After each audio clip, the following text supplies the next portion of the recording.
Shabbat Shalom para todos nuestros amigos y hermanos. Hoy tenemos un mensaje bíblico para encontrar su camino y seguir sus pasos. Sí, hablamos de Yeshua HaMashiach y nos basamos en Juan 14:6 y 1 de Pedro 2:21. Componiendo esos dos textos encontramos la idea de que Él es el camino y que debemos seguir sus pasos con sumo cuidado y atención. Vamos a hablar en este inicio de Shabbat de algunos pasos importantes que el Mesías nos recuerda. Previamente a esos pasos vamos a aclarar el tema de la fe, dado que tenemos muchas preguntas con respecto a la fe. Así que la fe, como Pablo explicó en Romanos 10, 12 y 17, nos explica que la fe es por el oír, y el oír por la palabra de Dios. Dice Pablo, ¿y cómo oirán sin haber quien les predique? O sea, fíjense lo necesario, ¿no? Porque la condición de que la gente despierte esa fe que esté dormida o reavive una fe que está muerta, tiene que ver con que haya predicadores que se presten para dar el mensaje. También Pablo, en la carta a los Efesios, en 2:8, nos indica que la fe también, o sea, por esta bondad inmerecida hemos sido salvados mediante fe por dádiva de Dios. Quiere decir que en el momento que nosotros estamos predicando, y esto es también para mí evidencia empírica, en el momento que nosotros estamos predicando, esa fe, que es una dádiva de Dios, puede descender hacia la persona o no en función de su corazón. Nosotros somos una condición necesaria, tenemos que predicar la palabra, pero por otra parte Dios tiene que habilitar como dádiva el regalo de la fe. Y la fe es esa certidumbre o esa certeza de las cosas que no se pueden demostrar matemáticamente, que no se pueden demostrar físicamente. La palabra de Dios, por ejemplo, es la certeza de que la palabra es la palabra de Dios. También Santiago nos recuerda en el capítulo 2:17 que la fe sin obras está muerta. Así que está muy claro a lo largo de varios libros de la Biblia, en particular el libro de Santiago, se lo recomiendo, es cortito, así que si no mal no recuerdo son 5 capítulos, así que lo pueden abordar rápidamente. Santiago el Justo. Él decía esta frase, la fe sin obras está muerta, ¿no? El propio Pablo también después remarcó lo necesario que es que la fe en el Mesías y las obras dan testimonio de esa fe. Y ese era el camino hacia el reino de Dios. Así que la fe viene por la prédica, la fe es un regalo de Dios, y la fe, como si fuera un ser vivo, una planta, un animal, a través de obras, hay que mantenerla viva. Eso es evidencia empírica. Uno, cuanto más ocupado está en la obra del reino, más fe y más Espíritu Santo recibe. ¿Cuál fue el mensaje central del Hijo de Dios?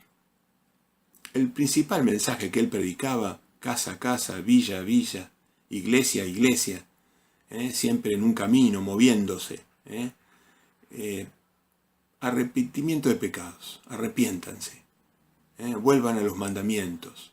Esta es la vida en el reino de Dios, cumplir los mandamientos. La desobediencia del mundo el pecado entró a través de la desobediencia del mundo y por medio de la obediencia a las leyes de Dios, la vida va a volver a ser eterna y perfecta. Otra cosa que él hacía mucho hincapié era en la oración. Él daba ejemplo, modelo, y a su vez enseñaba las formas correctas de adoración por oración. La oración sincera del Padre por medio de su Hijo y la lectura de su palabra, la Biblia, única fuente de conocimiento, santificación y vida. Es decir, oración y lectura de palabra.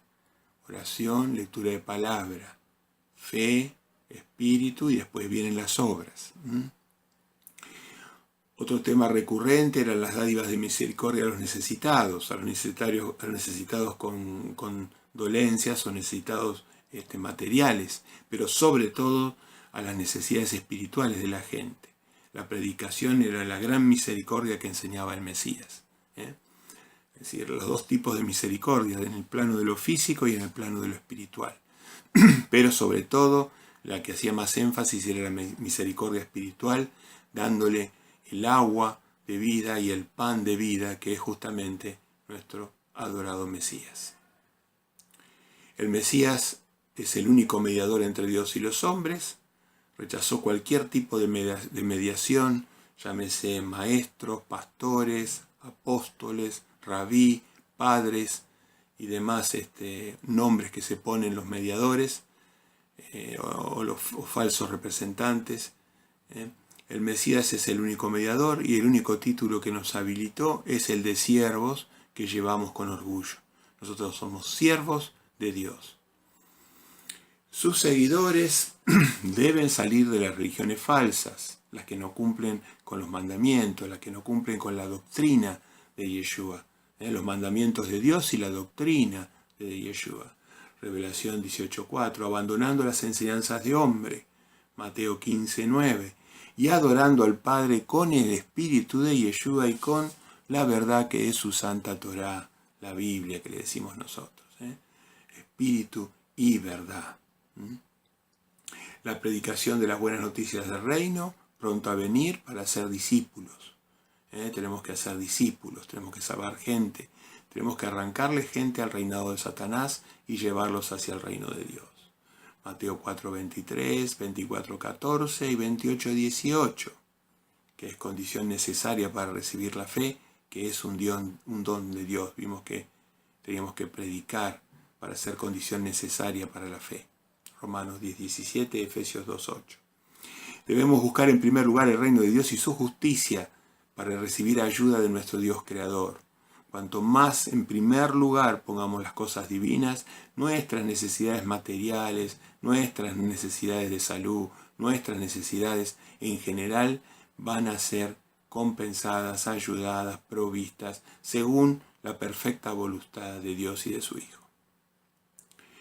Mediante el reino de Dios, la palabra de Él nos asegura que su tienda morará con la humanidad y residirá con nosotros, y limpiará toda lágrima de los ojos, y la muerte no será más. Apocalipsis 21:3. Yeshua el Mesías dijo: si me amáis, guardad mis mandamientos. Y el Padre había dicho lo mismo. Esto es lo que el amor a Dios significa, que observemos sus mandamientos. 1 Juan 5:3. Así que en Juan 14:15 y 1 Juan 5:3 tenemos hablando al Padre y al Hijo sobre un mismo concepto. El amor a ellos es guardar sus mandamientos. Esa es la forma en que un hijo demuestra el amor a su padre. No con palabras solamente, sino con hechos. Los hechos que son los mandamientos de Dios y la doctrina de Yeshua. Sus discípulos deberían distinguirse por el amor entre sí, ocupándose de los desvalidos y enfermos. Sus seguidores deben adquirir conocimiento de Dios Todopoderoso y de su Hijo, Juan 17:3, y hacer discípulos de gente de todas las naciones, bautizándolos y anunciándolos el reino de nuestro Padre Celestial, Mateo 28:19, Mateo 24:14. Los mandamientos del Dios Creador, que son para alivio de la humanidad, fueron dados a Moisés sobre piedra con carácter de perpetuos y puestos en el arca del pacto e interpretados posteriormente por el Mesías. Éxodo 20, Deuteronomio 5, 6 y 4. Ahí tenemos en la diapositiva un resumen de los mandamientos de Dios. Hay que amar a Jehová, tu Dios, con todo tu corazón, alma y mente. Rechazar de plano la idolatría física, religiosa, artística. La idolatría es cualquier cosa que pone en primer lugar algo que no sea nuestro Santo Padre. No solamente es postrarse ante imágenes o falsos dioses, sino también tiene que ver con muchas otras cosas que Satanás ha ido sembrando para que el humano peque. No usar el nombre de Dios en forma irrespetuosa, santificar su nombre, siempre en la mayor estima. Mantener el sábado como día sagrado. El sábado es el día que el Padre coordina con los hijos en todo su universo para poder dedicarse a ellos. Tanto el Mesías como su Padre se dedican en día sábado particularmente a las necesidades espirituales de sus hijos. Así que es un día, es una convocación santa que Satanás ha tratado de ocultar como una de las cosas que mejor ha ocultado desafortunadamente, porque es una de las cosas que más bendiciones trae sobre las personas. Honrar al padre y a la madre, no matar, no podemos formar parte de esas guerras sionistas armadas por Satanás para generar riqueza. No debemos practicar adulterio, no debemos hacernos de lo que no es nuestro, no robar, no tenemos que acostumbrarnos a usar la mentira como una herramienta de vida, no podemos dar falso testimonio. Y la codicia con todas sus formas, las formas de las codicias alimenticias, las codicias de dinero, las codicias de poder, las codicias de placer, la codicia de sexo, todas las codicias que estimula Satanás en su mundo para hacernos infelices. Los 10 mandamientos están hechos para que la persona sea saludable, feliz, pacífica y que tenga vida eterna en orden y en armonía con las otras miles y miles y miles de millones de criaturas que Jehová está permanentemente creando. El libro de Apocalipsis, que es la revelación del Mesías para los últimos días, o sea, para este último siglo, ahí se ve que el arca de Dios fue abierta, la que contiene los mandamientos, y a partir de ahí se inician los juicios de Dios. Apocalipsis 11:19. En 12:17 vemos que el dragón ataca ¿a quién? A la descendencia de la mujer que observa los mandamientos y tienen la obra de dar testimonio de Jesús. O sea, son esos que llevaban fe, que predicaban y observan los mandamientos y dan testimonio. Particularmente el dragón va a tratar de atacar o va a atacar a la descendencia de esa mujer. Y como si esto fuera poco, en Apocalipsis 14:12 se vuelve a repetir: ¿quiénes son los santos? Los que observan los mandamientos de Dios y tienen la fe de Jesús. Así que a todos nuestros amigos y a todos nuestros hermanos, a todos aquellos que valoran las riquezas espirituales, les deseamos un feliz comienzo de sábado, y bueno, un gran abrazo para todos ustedes y con nuestro amor. Shabbat Shalom.